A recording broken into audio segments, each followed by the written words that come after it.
Alrighty, now let's have a look at the second section, a little bit shorter this one, and this is a clean solo, kind of a prelude to all the overdriven antics that are about to come up a little later. So to start off here, we're largely based around everyone's favourite blues box at the 12th fret. And we're going to meet lots of this note, where 14th on the G, sliding up a fret. That's about it really. Let's see what order Steve chooses to put these notes together. First bar would be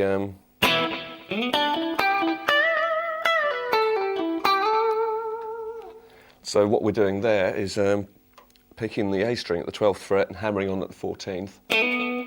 And now on the D string, 12 and 14, quickly visit the G string at the 12th fret and back to the D at the 14th. So 3, 4. And now, a bend here, 15th fret on the B string, up a tone. Repick it and let it down quickly. And now just all the way down the blues scale, as far as the 14th fret on the D. And now the next bar starts with this note here. You could hammer it, but I think on the record he's sliding. And give it a nice long wobble while you're up there. And now for the part that you can scarcely hear on the record. If it's possible to play notes in brackets or under your breath, that's what he's doing here. So what you do here, let that note ring for a while and then slide down there, hammer on at the 14th, bend up a bit, just one fret, down again, pull off, and now hammer on 14th fret on the D string and pull off. So you get as fast as you can, but also not drawing too much attention to those notes. So that pair of bars again would be.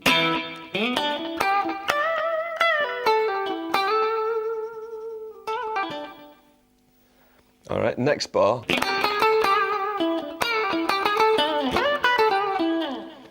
All right, so what we're doing there, we're filling in the gaps in between the so-called correct notes in the blues scale. So that's 12, 13, 14, and 12 again. Note that for the first note here, there's a little rake going on. So you just drag the pick across the lower strings, muting, possibly with your picking hand, possibly with that in conjunction with some fingers on your fretting hand. So if you slow that right down, you only actually hear this as a proper note. All right, so after that section there, it's a 14 and 12 on the D string. And now this little unit here, you pre-bend from the 14th fret on the G string. You pre-bend up a semitone, pick it, let it down, and pull off to the 12. So now there's a 14th fret on the D string, and back to that 12, 13, 14 combo on the G string.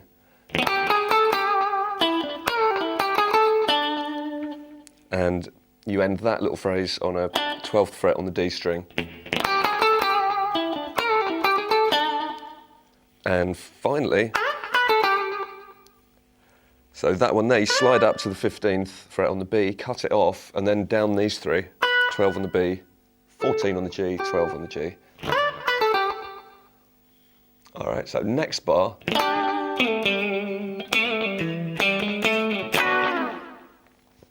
So for that, it's a first finger bar across the D, G and B strings. Trying to get something of a rake effect there, dragging the pick across the strings. And now you pick the 14th on the A, slide down a whole tone, and then pick the 10th fret on the A string.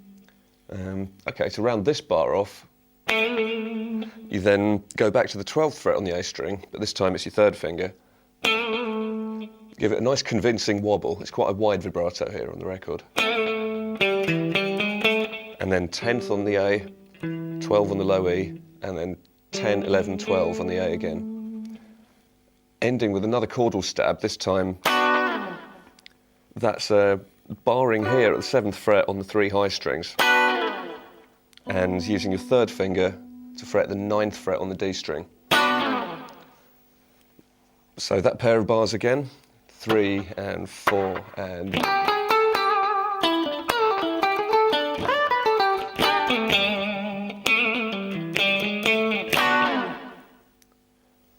Okay, the next phrase.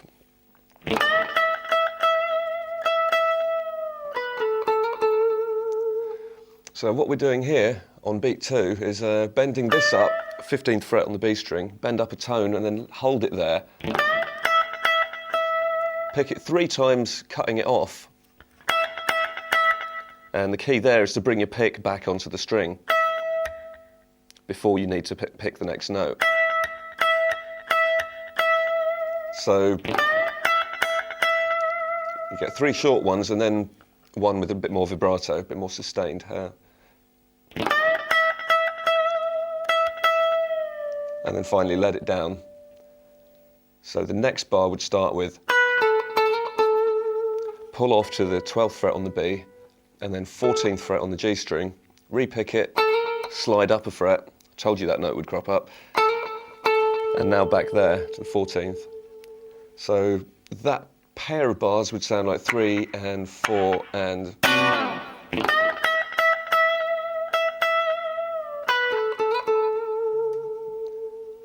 And now for a quirky little fill.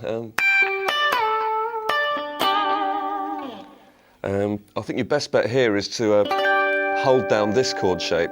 So you're barring the middle two strings with your index finger and the top 2 strings with your little finger, giving you that. And now what you do is pick the top E, the G, and then the B.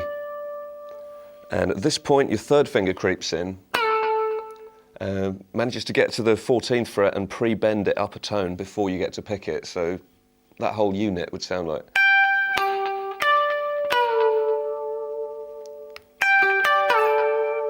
It's almost a country lick. To round that off, you then go 15th on the B, 12th on the D, and then the middle 2 barred at the 12th fret.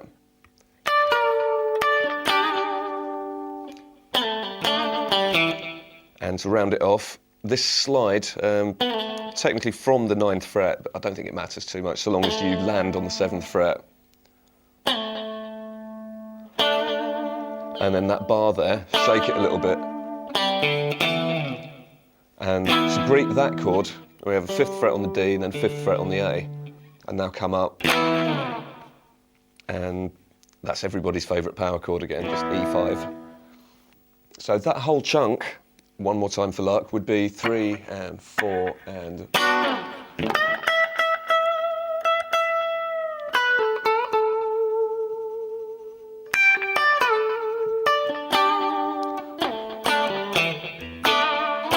And now we have almost a riff, which cycles around a few times just before the distorted solo comes in. General idea is a...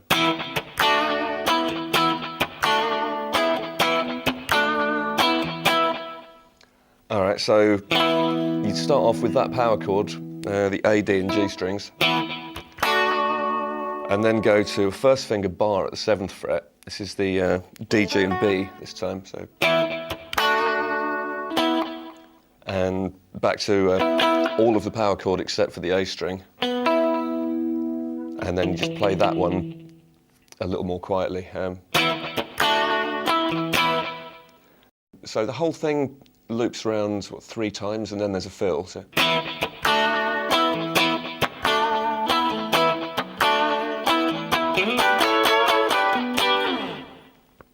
Alright, suppose we should deal with that fill. Sliding back up here, this should feel like familiar territory. It's the 12th fret blues box again. So you slide up to the 14th fret on the A string, and then you basically playing a 12th fret on the D, 14th fret on the D, but you kind of smudge your fingertips down so that you're catching the G string as well. And then re-pick the 14th fret, bend up, pick it again, not bent, down to the 12th fret, and then end on the A and D strings. So, and the last note, 1st finger again, middle 2 strings.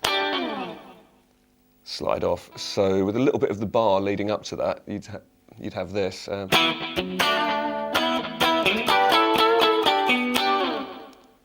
And then the riff recurs a couple more times. It's slightly different now.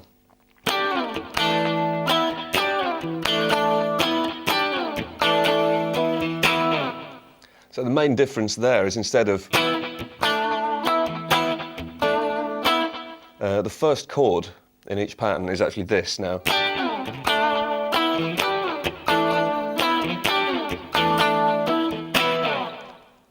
And that's the last we'll be hearing from the clean guitar for a while. So for the next section, fire up your nastiest overdrive.